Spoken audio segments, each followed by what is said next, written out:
Hi, it's your friendly neighborhood animator, gamer, and beta fish enthusiast. My name is Kes Smith, and online I go by Butterfly.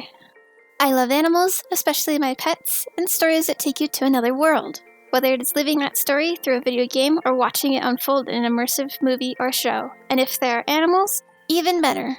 So let's get into it and check out my demo reel.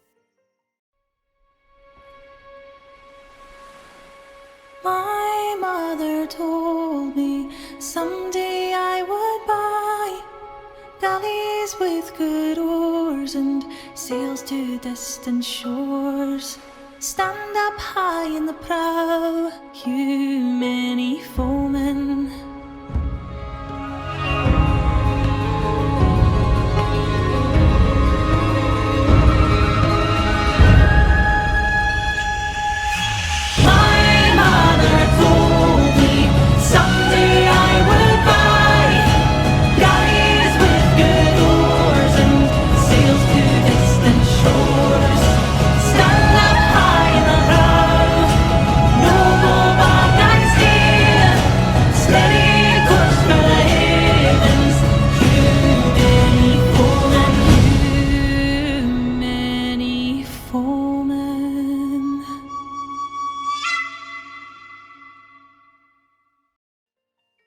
To start off strong, I go with one of my favorite animations, my Vetra Eldra teaser animation. For this, I show possible scenes from my story with the two beginning characters, Arminius and Butterfly. This animation shows my understanding of horizontal parallaxing, with Arminius running through the forest. The background moves the slowest and foreground moves the fastest to create a nice depth of field and realistic panning movement. Here, I hint at a similarity between Arminius and Butterfly with the same composition for each character. This transition is done through a blur and fade between the two scenes. To further bridge this transition, Arminius starts to drop his head, and Butterfly continues this action in her breathing. I also experimented and practiced a bit of fight choreography in this animation.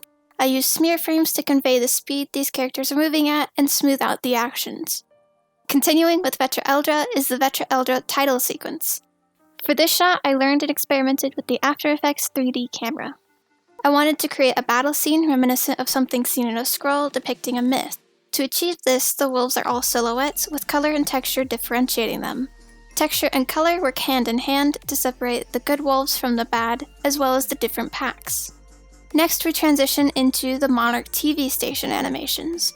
Monarch is a station I created for animated shows, predominantly 2D. The station ident is then 2D with a butterfly magically bursting on screen, then landing on and revealing the station name. The station blooper demonstrates my ability for lip sync, as well as some secondary action in the ear flick, which dictates the main action of Butterfly turning in the direction she's hearing noise. Oh, sounds like Spundella's performance is starting. Next up is the beta run cycle. For this, I show my ability to create run and swim cycles for quadrupeds and fish.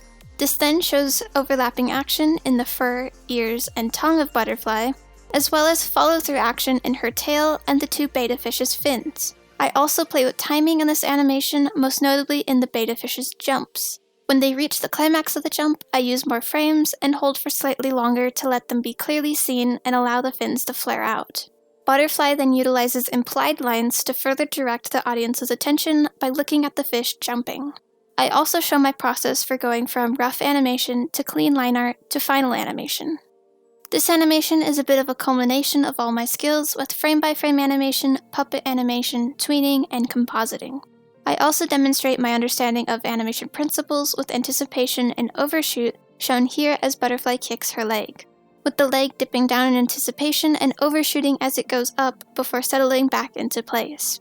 This is a good example of smear frames used to smooth and convey the speed of the beta fish. Overlapping action is shown in the fabric and hair blowing on Butterfly. Next is my creative identity animation showing my name with a butterfly and transitioning into my logo and online name. The transition starts with some anticipation in the butterfly folding its wings to prepare for the flap, which overshoots slightly before settling back into place. I include the secondary action of the bubbles to highlight and add more interest to the spin transition. For my logo, I wanted to show the aspects of me that make up Butterfly. So for me, I have my Sona, the wolf, for my name, a butterfly, and for my beta fish, often shown in my animations, the bubble encapsulating it all. For this animation, I demonstrate vertical parallaxing, 3D camera movement, tweening, and secondary animation to create a sense of depth. The parallaxing adds more life and movement to the otherwise still background, while the 3D camera zooms in on the characters in the midground, creating a clear focal point. I then use tweening to bring the characters to life and add a small secondary frame-by-frame animation with the paper blowing in the wind. This animation also shows a diversity of style, as I created a style inspired by YouTube Storytime animation channels. Next up is my Sunken Soundwaves Music Festival promo. For this animation, I created an underwater-themed music festival for Vocaloid music. I designed a singer for this project using underwater creatures and existing Vocaloid characters to create my design, with the idea being she can sing alongside the artists as a projection in the concert. Next up is my laser tag animation. For this, I worked with the client, FlagTag Arizona, to create a looping animation to use as promotion for the company. I created an anonymous character for the client's predominantly younger demographic. The character is ungendered and wears an LED mask so that any child could see themselves in this character. A major requirement the company had is to convey safety, mainly that the character is not running. Thus, the character is walking and looking around, staying aware of their surroundings to show how customers should behave. For this animation, I utilize a combination of 2D and 3D. The background is all 3D with color correction and filters added in After Effects to fit the 2D character animation. Squash and stretch is also utilized in the beanie to give it a boingy effect. And here we are, back with Vetra Eldra to end with a culmination of all my skills and technique improvements. This animation shows my improvement in capability with 2D frame-by-frame animation, camera movement, and compositing. This animation also shows lip-sync, composition, and fluid movement in the blowing fur. Along with this is anticipation and overshoot in the butterfly death scene and as Butterfly turns her head in the end. That's all! Thank you to all my friends and family that have supported and cheered me on, as well as to all of you who watch and support my videos. This is only the beginning, and I hope you're as excited as I am for where we go next. Bye!